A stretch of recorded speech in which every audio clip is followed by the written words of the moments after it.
Hey everybody, welcome to the Monster Monday pre-show. Music you are hearing right now, music that you're hearing pretty loud right now actually, is from Pipe Dream Hits. Pipe Dream Hits is music by streamers for streamers. If you use Pipe Dream Hits in your YouTube videos, your live streams on YouTube, Twitch, or any other platform, or the videos you create on TikTok or Reels on Instagram, whatever, you'll never get a copyright hit for using the music of Pipe Dream Hits. It is copyright-free, royalty-free music just for you to enhance your video productions. And also want to give a shout out over to Mo at the Tabletop Bellhop. Go visit Mo at tabletopbellhop.com. He is the OG when it comes to all things tabletop games. Card games, board games, party games, you name it, he's got any kind of information you want about it. Industry news, game reviews, upcoming games, classic games, rules discussions, and then a whole galaxy of people that are creating content from analysis of games to actual play of all kinds of tabletop games, from RPGs to classic board games. So find him over at tabletopbellhop.com. And in a couple of minutes we will get started with the show. Until then, enjoy the tunes from Pipe Dream Hits.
All right, we're going to go ahead and turn the music down.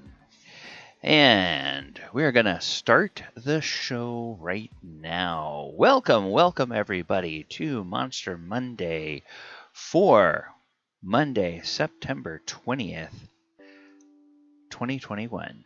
My name is DM Gallibond, and tonight on Monster Monday we are going to be looking at the history of the Xorn in D&D. The history of the Xorn, you say?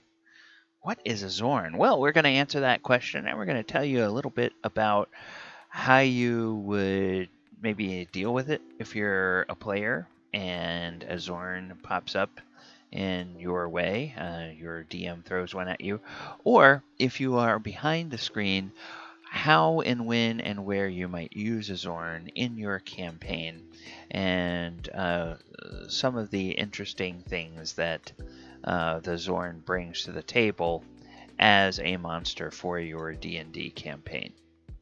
All right, so let's dive right in and take a look at the description of the Xorn. First of all, we see an image of the Xorn here. This is an image from the 2nd edition Monster Manual. And I think it's interesting to look at all the different ways that a monsters have been, or the same monster has been rendered throughout the various editions of D&D. Some of them I feel like, personally, I like better than others. The 2nd edition Xorn, I'm not sure I'm a big fan of it, and the 3rd edition one either. They just don't look much like a Xorn to me. There are several other editions that do a much better job, but what we get in 2nd edition, it's interesting. It first appeared in 1st edition, but the 1st edition Monster Manual doesn't give us a physical description of the monster. 2nd edition does. It says the wide body of a Xorn is made of a pebbly stone-like material, has a large powerful mouth on top of its head with 3 long arms tipped with sharp talons, symmetrically positioned every 120 degrees. Between the arms are large stone-lidded eyes that see in all directions, and at its base are 3 thick short legs, each directly beneath an eye. Whole body is designed for burrowing mouth first. Burrowing mouth first. So it actually burrows right into its gut. Then in 3rd edition, we learn a little bit more details about the monster. An average Xorn is about 5 feet tall and 5 feet wide, and it weighs about 600 pounds. And then in 5th edition, notice we skipped 4th edition. Well, that's because 4th edition didn't have a good description. So in 5th edition, we learn that Xorns move through solid rock like fish through water, seeking out rare metals and gems to devour. Now, I want to say something about the 5th edition pluralization. In other editions, it seems like Xorn, Xorn is both the singular and the plural. But in a couple of editions, like 3rd edition and 5th edition, the plural of Xorn is Xorns. So, if the publishers can't agree on whether the plural is Xorns or the plural is Xorn, then you as a DM get to decide whether you think it sounds better to say Xorns for plural, or just like deer, have the same form of the verb or the same form of the noun stand for both the singular and the plural.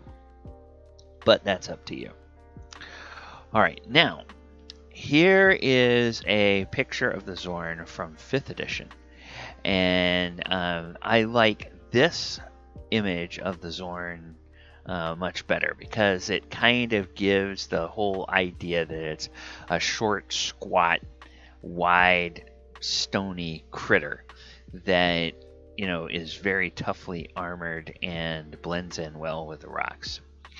Okay, so we're looking at lore here, and this, by the way, is, it's the 5e Xorn. So, Xorn are beggars and thieves. And it says that Xorn scour the depths of the earth for precious metals and stone because they're unable to consume organic material. They ignore most other creatures. However, a Xorn's ability to sniff out metals and stones often draws its attention to adventurers who carry large amounts of coins and gems.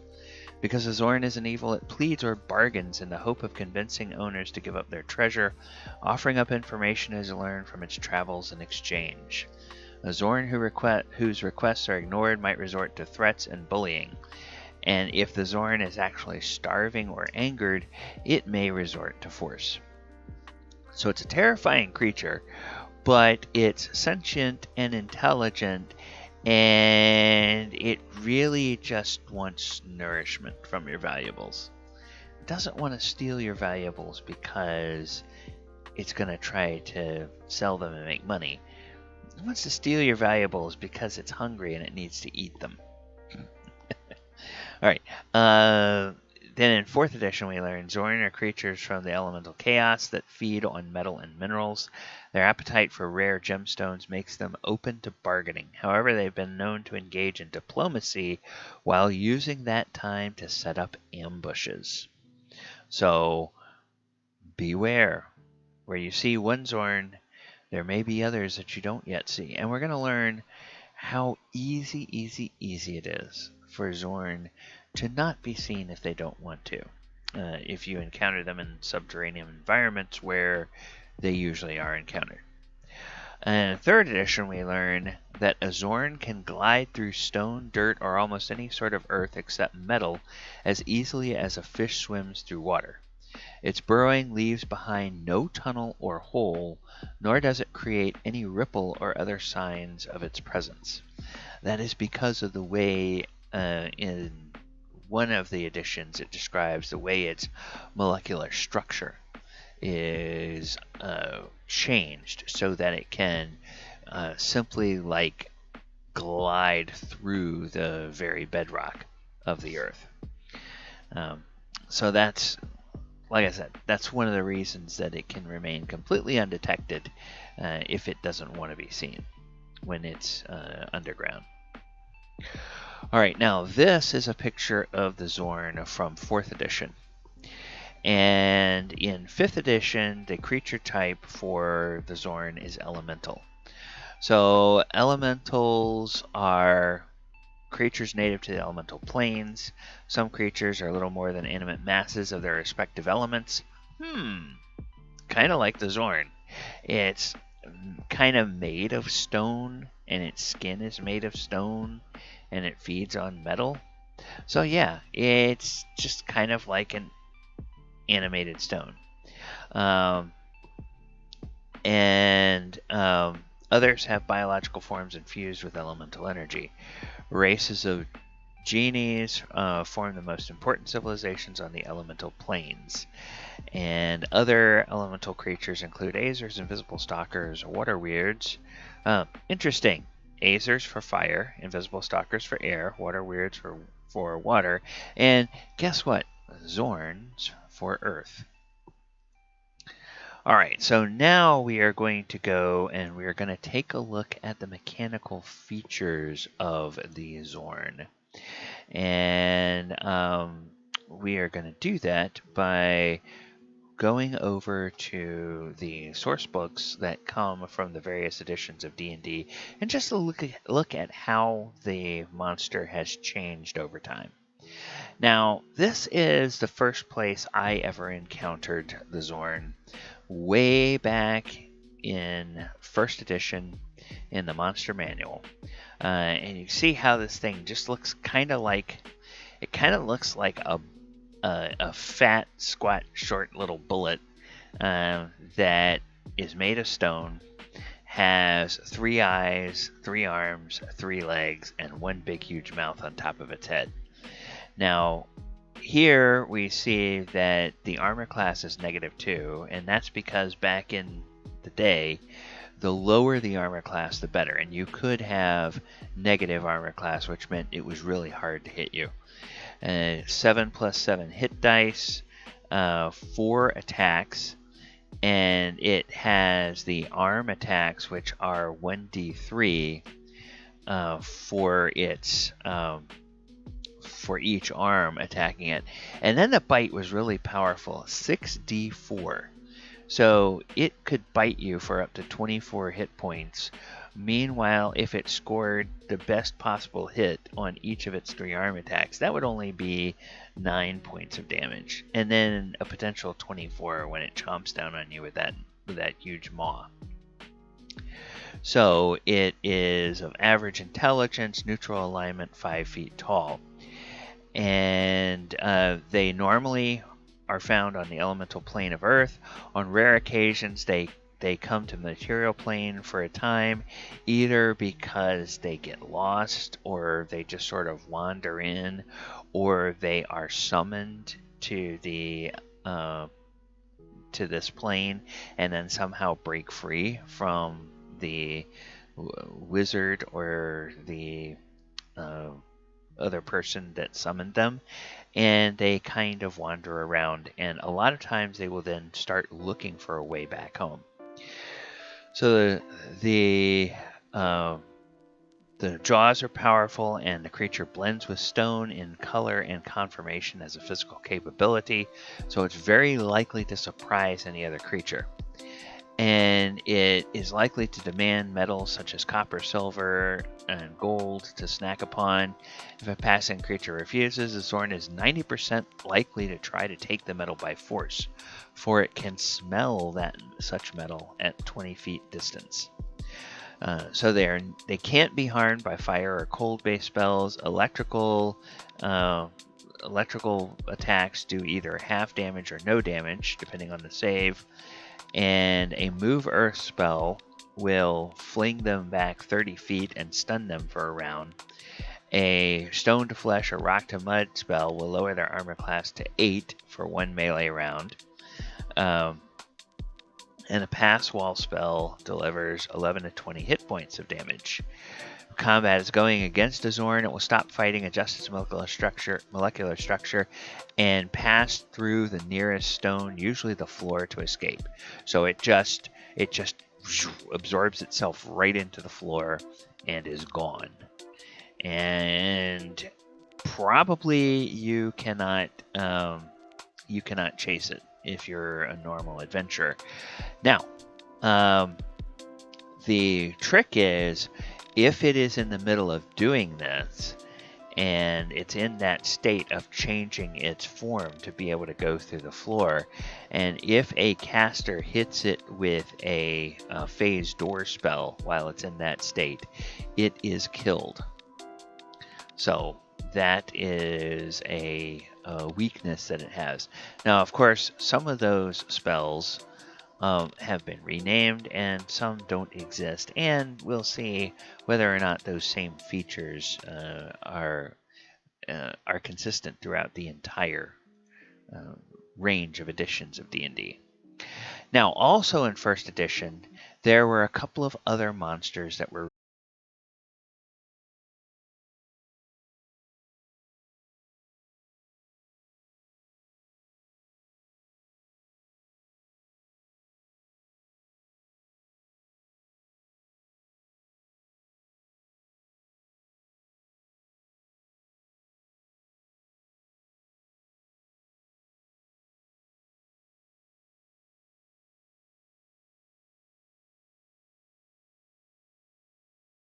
So when they find a suitable vein of ore, they settle down to feed and ingest the material, grinding it up, and through their curious metabolic and digestive processes, actually separating out and refining the metal. They excrete the slag as waste products, and then the refined ore remains in their gullet, where it's slowly absorbed by their digestive system.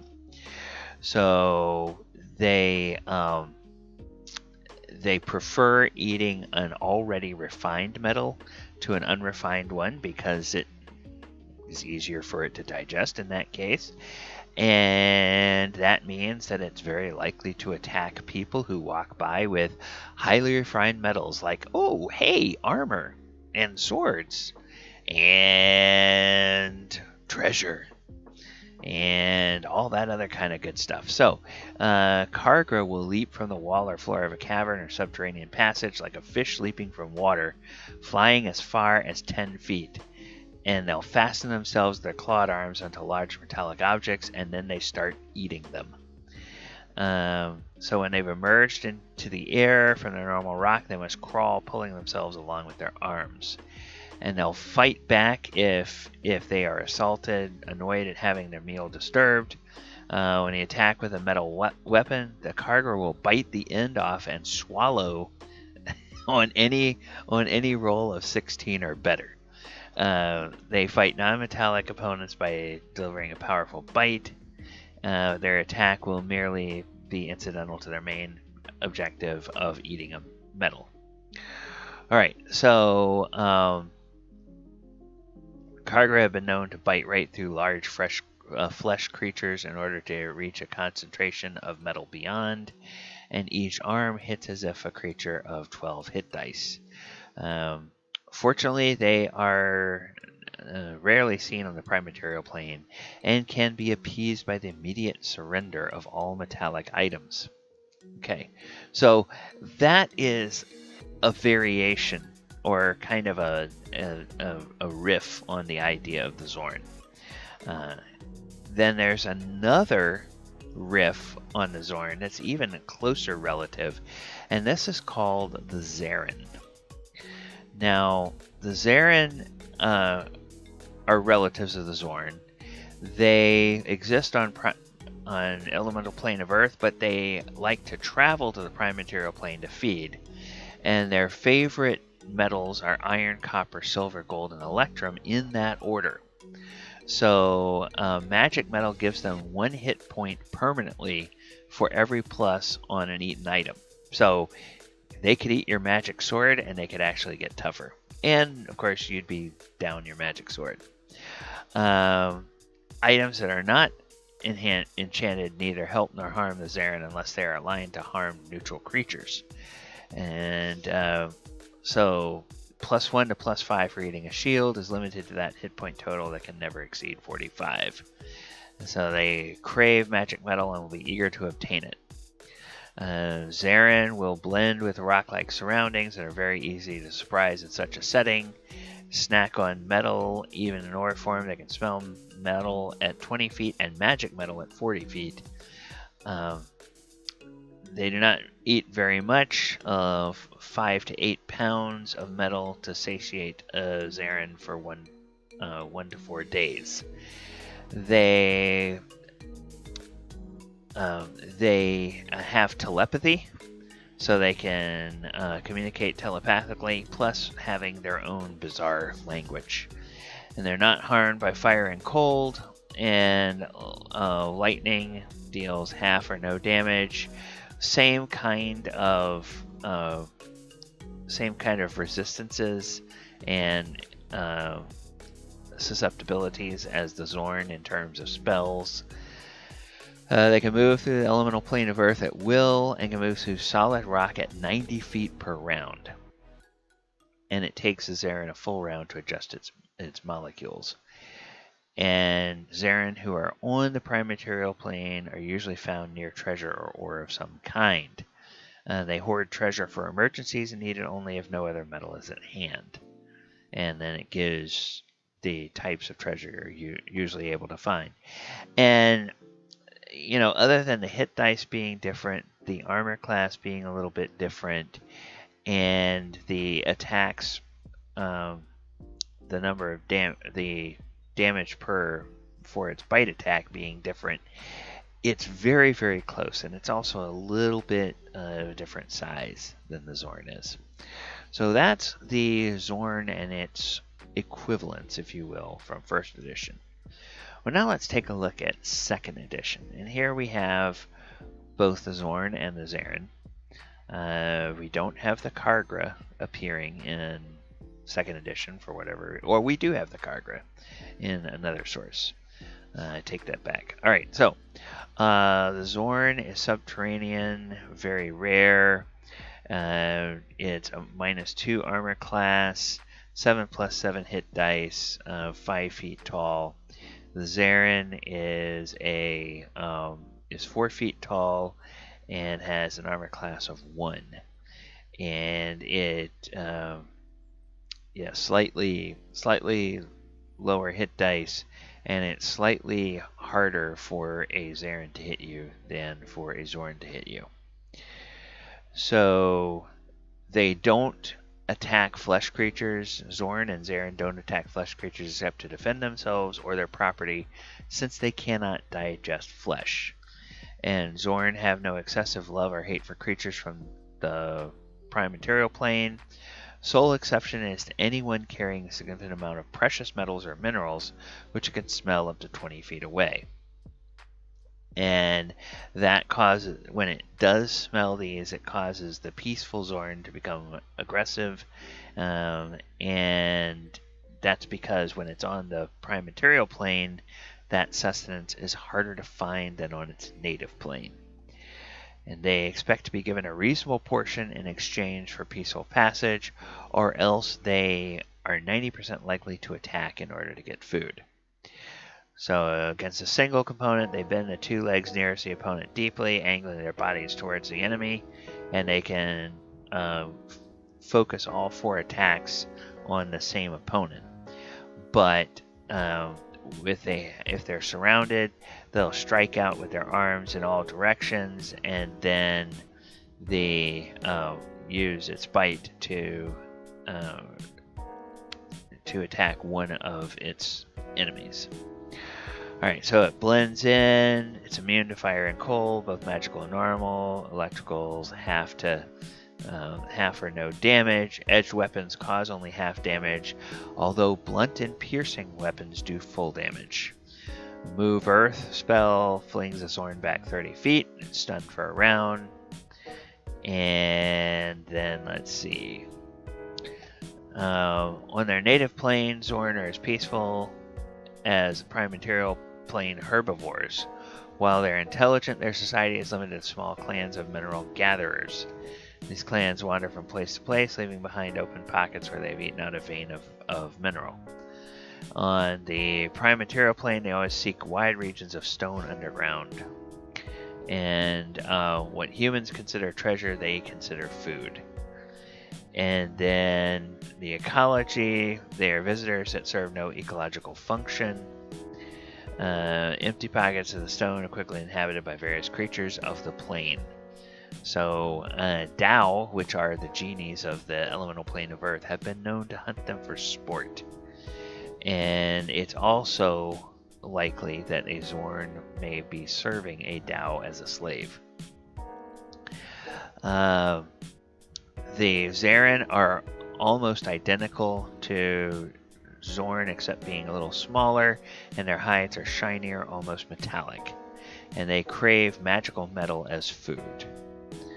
So, that is the Xorn and the Xaren from 2nd edition. Now we get to the Khargra from 2nd edition, and we see, once again, a little bit of a different shape to the Khargra from the 1st edition one, but very much this fish motif going on. And very much the same idea that it swims through the rock.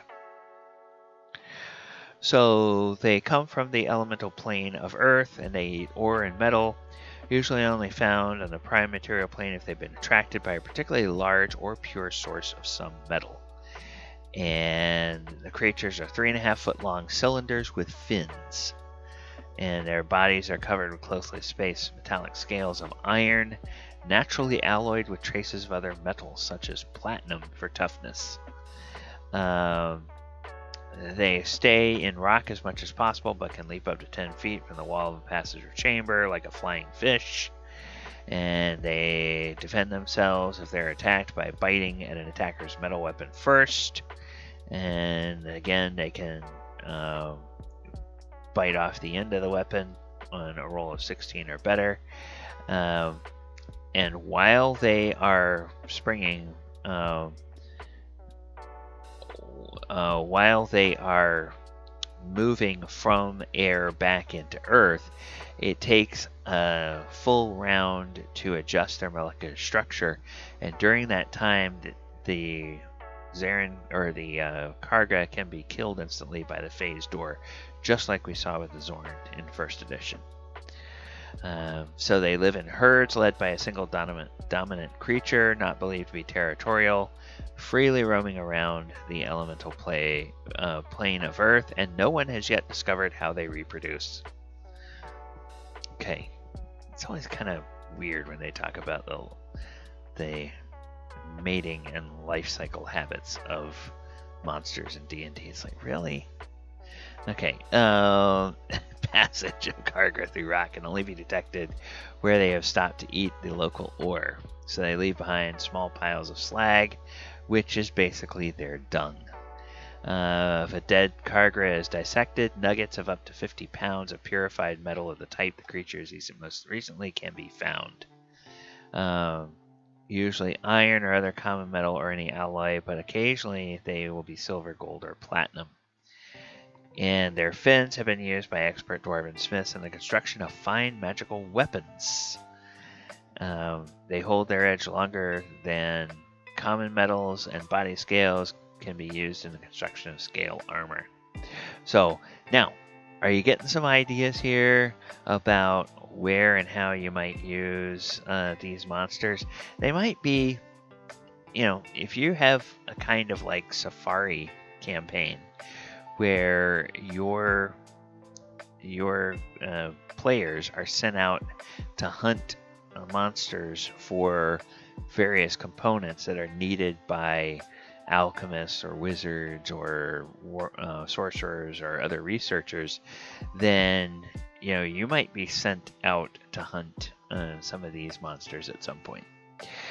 And then I bring in the MC2 Monstrous Compendium Part 2 from 2nd edition, just for the fact that it's got an alternate picture of the Xorn.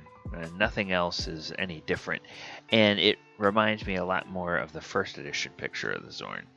So, alright, now we have the 3rd edition Xorn, and you see how... Okay, they've always talked about how the Xorn are kind of almost as wide as they are tall, but they always seem in the artwork a little bit taller. This one has gone the other way. This kind of looks like Jabba the Hutt with some funky looking legs and crazy arms going on. And then its eyes are kind of weird because it almost looks like it has eye stalks that are next to its body for each of the eyes to be on. So that's kind of a weird thing. So Xorns don't attack fleshly beings except to defend themselves.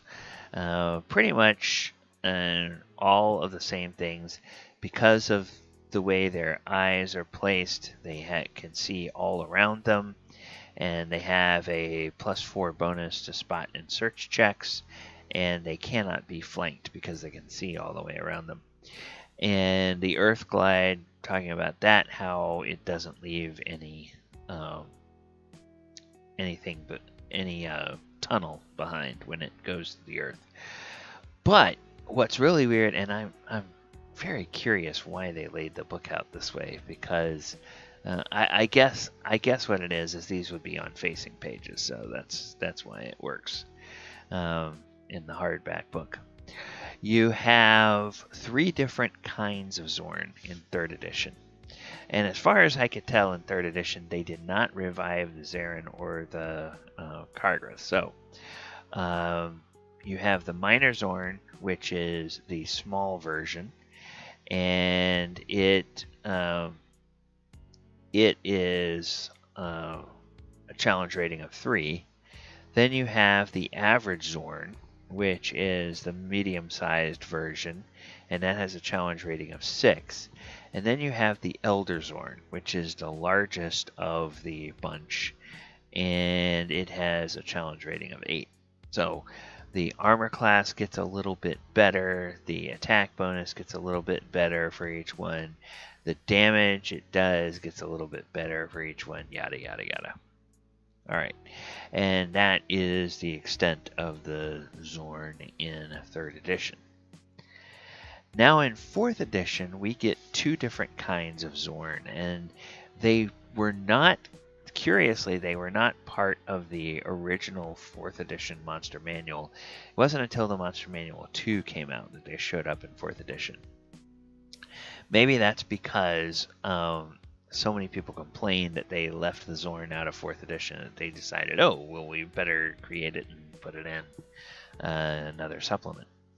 Alright, so the Xorn is a level 9 skirmisher, has 102 hit points, armor class of 23, and it has the claw attack, the triple strike, the earthy maw attack, the earth glide, retreat so it can burrow at its speed, and then submerge. It sinks partly under the ground and gains a +2 bonus to AC until it moves. Then there's the Diamondhide Xorn, which is the big brother. It's a level 16 skirmisher. It has 160 hit points with a bloodied value of 80 and a 29 armor class instead of a 23. So it again has the claw, triple strike, earthy maw, but then it has this undermine attack. So it burrows its speed and attacks one non-flying enemy whose space it passes under. And then it's able to retreat if it's attacked, if it's missed by a melee attack, and then it can submerge. So they both have those features. All right, and that is the 4th edition extent of the Xorn. I could not find the Khargra or the Xaren in 4th edition either. So now we come to 5th edition, and 5th edition is kind of cool. They, in the monster manual, they give you sort of these sketches of a lot of different monsters, and some of them are detail sketches, and some of them are kind of like early renditions. But here's some detail of the claws on the arm, and then the claws on the legs here. And then I think this is supposed to be a rendition of some of the scales of the hide. And then there's 2 different versions of the eye. So you have the more reptilian eye with the vertical slit pupil, and then you have the more mammalian eye with the rounder pupil. And rounder, the rounder pupil. So they're elemental travelers. They glide through stone and dirt as easily as a fish swims through water. They prefer not to leave their home plane, where they easily eat their fill. When they wind up on the prime material plane, whether by accident or curiosity, it seeks sustenance and a way home.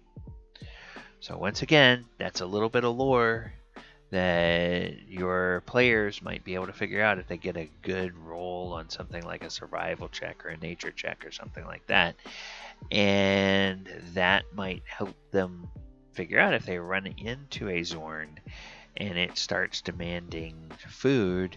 If your players are clever and they know, they might be able to try to help the Xorn find a way home. And maybe give it a little bit of something to tide it over, but if they can help it find a way home, that might be a good payment that the Xorn realizes or wants to accept, instead of taking all of their treasure or all of their magic items. All right, so here we come to the normal description of the monster. Armor class 19, 73 hit points. It is a challenge rating of 5. It has that earth glide, stone camouflage, so it gets advantage on dexterity checks made to hide in rocky terrain.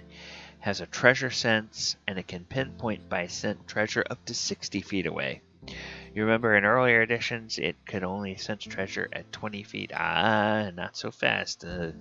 They have been breeding better and better senses for the Xorn ever since 1st edition, and by now, in 5th edition, it can sense treasure up to 60 feet away.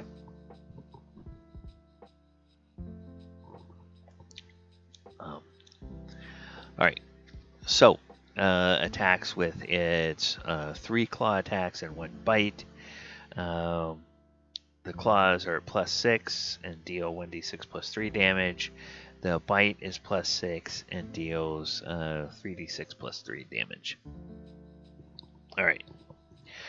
Then and so that's the Xorn out of the monster manual.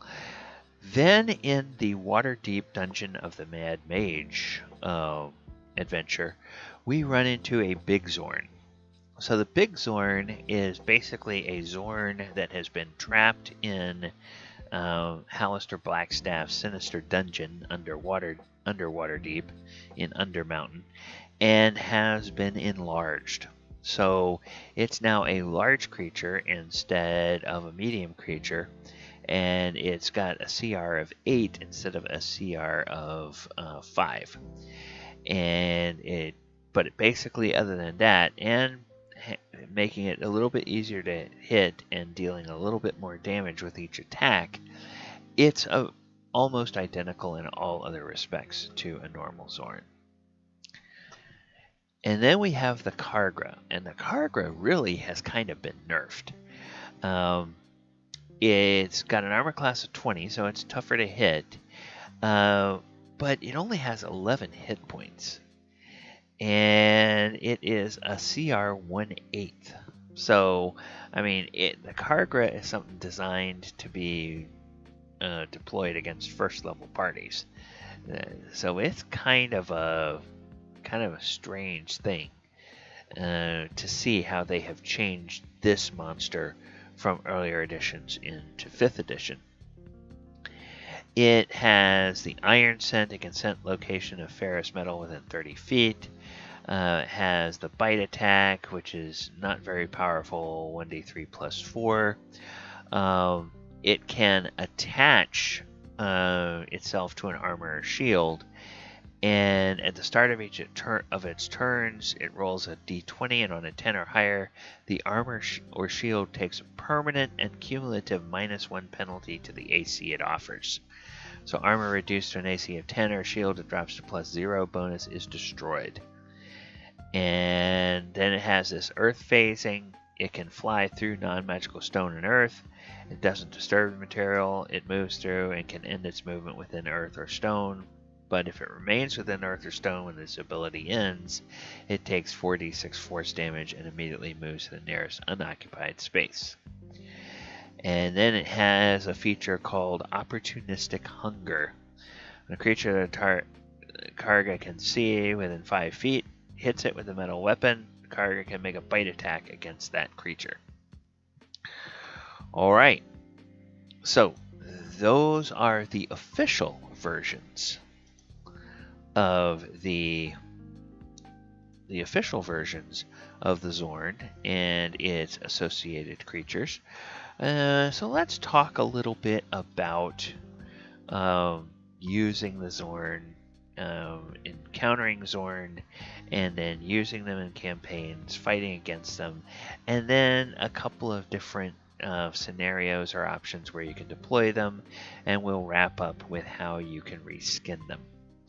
So, the big Xorn is up to CR 8, but the normal Xorn are CR 5. And to create a hard encounter for a party of 5 PCs of an appropriate level, consider the following party level limits. If your party is made of 3rd level characters, it's going to be a hard encounter to fight a single Xorn in 5th edition. If your party is level 4, it'll be a medium encounter, and if you want to make it a hard encounter, you can add 1 Khargra. And if the party is level 5, it becomes an easy encounter. And if you want to make it a hard encounter, you can throw 2 gargoyles into the fight. And that will make it a hard encounter for the party. Alright, so how might you fight against a Xorn, or how might you deal with a Xorn if you're a player? And you run into one. Now, presumably, if you run into one at level 1 through 3, it's gonna be a really intimidating creature, and you might need to do something to avoid getting, eaten up and then robbed. So, your coins or your lives. The Xorn will only attack you if it has what it needs, which is food. It eats gems and precious metals. If you're very low level, it might be worthwhile giving it those sacks full of silver and copper coins to let it feed in peace, and then run away from the monster. Another thing to remember is that because they're intelligent and neutral, Xorn are willing to bargain for information. So if it seems to threaten you, it's not evil, it's only hungry. And because of its unique ability to move through Earth, it might have some information that's useful to you and your party. So if you offer it food in the form of coins or gems as an incentive, it may pay for that meal by telling you something useful about the dangers or treasures that did not interest it that lay ahead of your path. Well, what treasure might not interest it? Oh, well, hey, there's all these scrolls over there, and there looks like the guy has a spell book over there, and there's some fancy looking leather armor over there. Yeah, all that stuff would be something that really wouldn't appeal to the Xorn, and it might know about that, and it could tell the players where it is, or tell the PCs where it is. Now, if they're underground and in tunnels, it might be very close by, but reaching it might take a long time because the tunnels may wander all over the place. So that is another thing to keep in mind. All right, so now if you're behind a screen and you're going to be deploying Xorn as a DM, it's a great monster to use for a creative encounter for an Underdark or for an underground or Underdark adventure. So make sure the Xorn has some useful information that can aid the party and to help them either avoid a nasty encounter or gain some kind of advantage in that encounter that is waiting for them ahead. So if the PCs are smart, or if they succeed on the appropriate survival or nature checks, they might realize they can barter for information from the Xorn by feeding it precious metals such as coins. In the worst case, they might wind up having an interesting fight with a monster that can simply merge into the rock and get away. So the idea here is use the Xorn as something of a litmus test for your party. You throw at them a monster that could either become not really an ally but a helper if they approach it with a request for information and they're willing to pay for that information by handing over what the Xorn needs, which is sustenance in the form of precious metals or gems. Now, on the other hand, they might decide, nobody's touching our gold. We don't care whether you're hungry or not, and just go and attack it. And then that would turn into a fight. Then as a DM, you want to work out, what do I want to do? If they find out about this potential threat, do I just want to say that threat melts away and they wouldn't face it anyway? Or would I want to say that threat will still be there, but the Xorn tells them something that will be of assistance to them in that coming encounter? So that's kind of a way of looking at it. And then, of course, if they beat up the Xorn, they kill the Xorn, they make it run away, from the fight, then, well, they did learn that information that's going to help them in that encounter, and that encounter they're about to have is going to be a lot tougher. All right, so those are some things to think about. Now, in terms of where you would place a Xorn in a campaign, they're not native to the natural world. They are found primarily on the elemental plane of elemental earth, and then in the Underdark, which is sort of a demi-plane that's kind of like below the underground in the natural world in the cosmology of D&D. It's like you can pass from the natural world into the Underdark if there is a cavern or path or anything that leads there.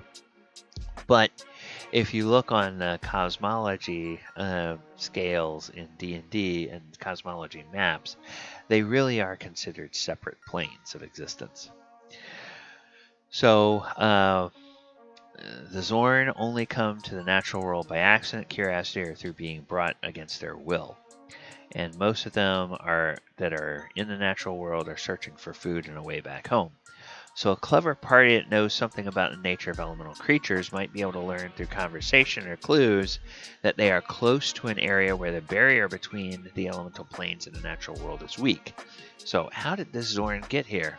Oh, it wandered here. That must mean there's a gateway nearby where we can wander into the elemental plane of Earth. Why do we want to go to the elemental plane of Earth? I don't know. It's your campaign. You figure out why they want to go there.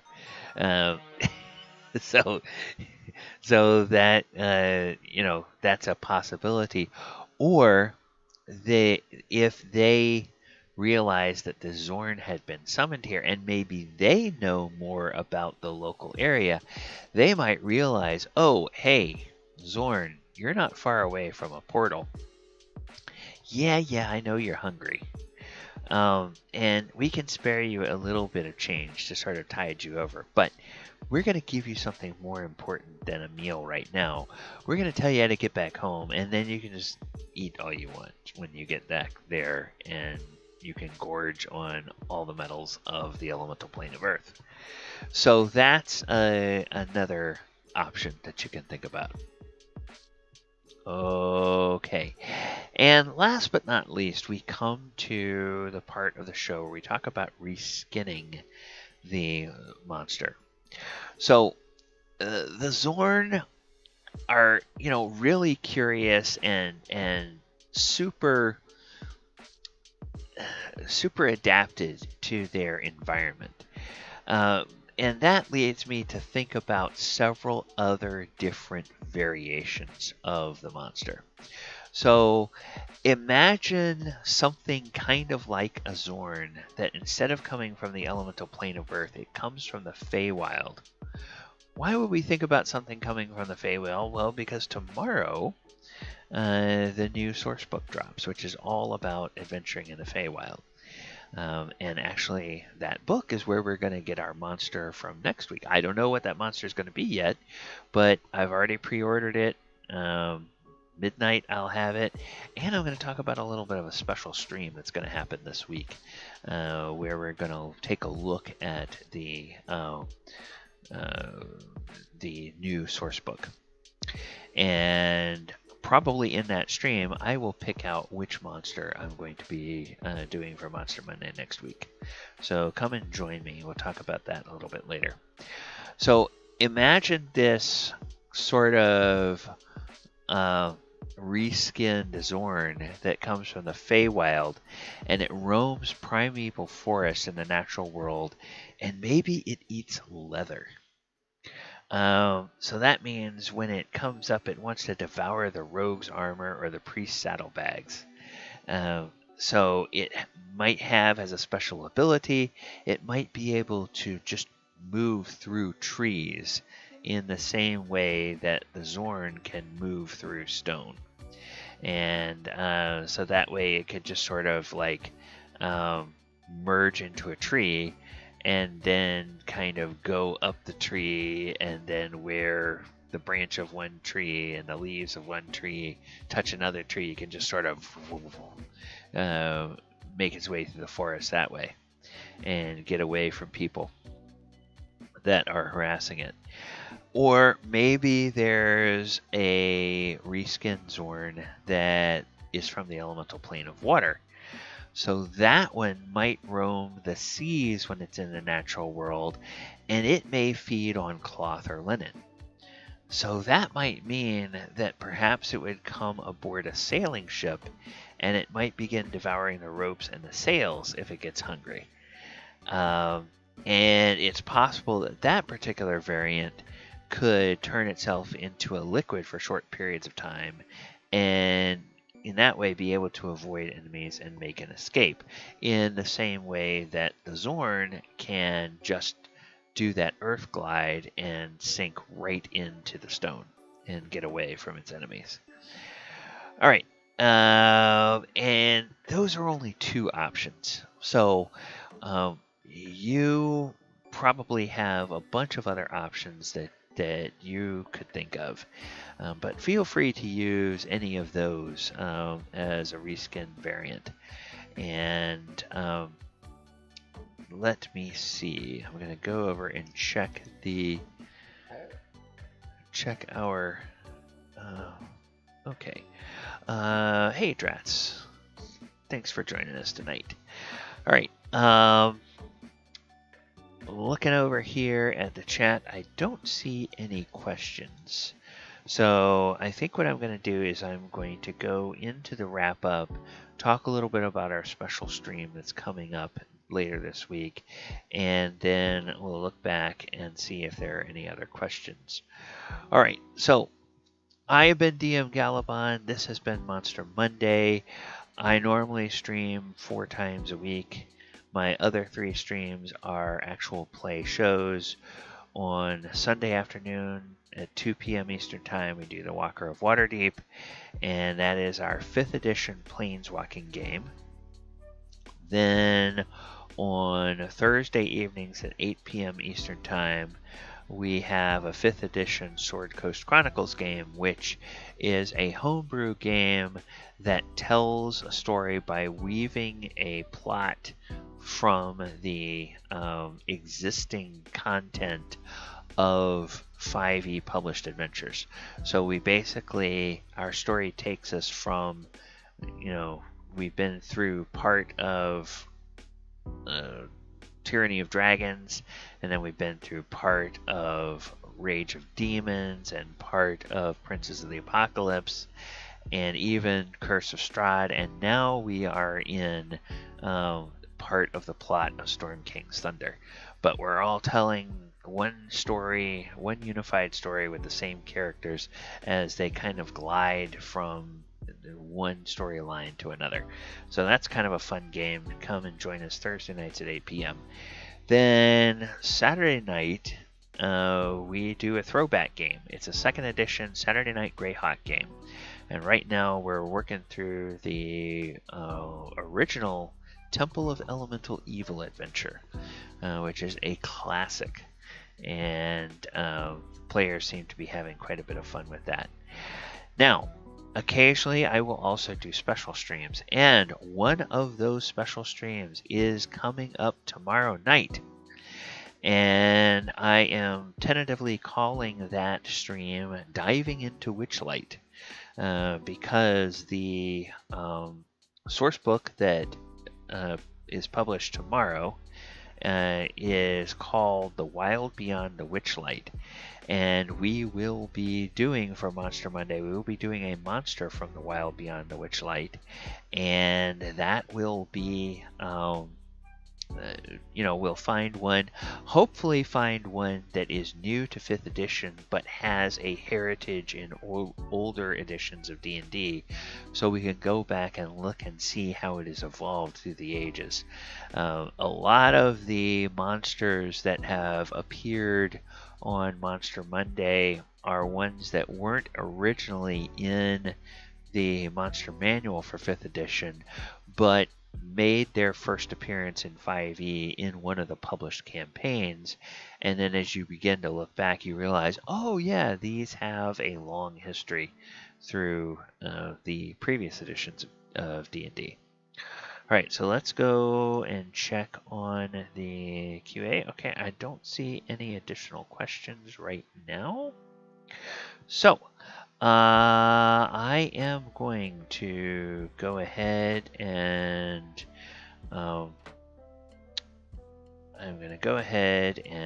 wrap up here, and I will do so by thanking you all for joining me. I hope that you enjoyed our presentation of the Xorn and their history in D&D. Please, if you're watching this on YouTube, please like the video, subscribe to the channel, share the video with your friends, and click the post notification bell so that you get notified every time new content drops. If you are watching us over on Twitch, then or on YouTube for that matter, I would invite you to join us on our new Discord server. We have a new Discord server that has set up a place where people who come and watch the streams can interact with myself and the players during the week when we're not having games. And eventually that'll be a place where probably some of the players will hang out in some of the chat channels or some of the text channels of that Discord while we are playing. So there could be potentially some interaction between players and viewers during the actual sessions of the game. Alright, and now we're going to go on ahead into the wrap up of this, and I will just remind you to watch out for the monsters under the bed. Good night, everybody, and we're going to go and check out, see if anybody out there is streaming. So I'll find somebody we can throw the stream to and raid. I'm going to bring the music back up while I'm looking.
Okay, we're gonna raid the Brotherhood of the Dice.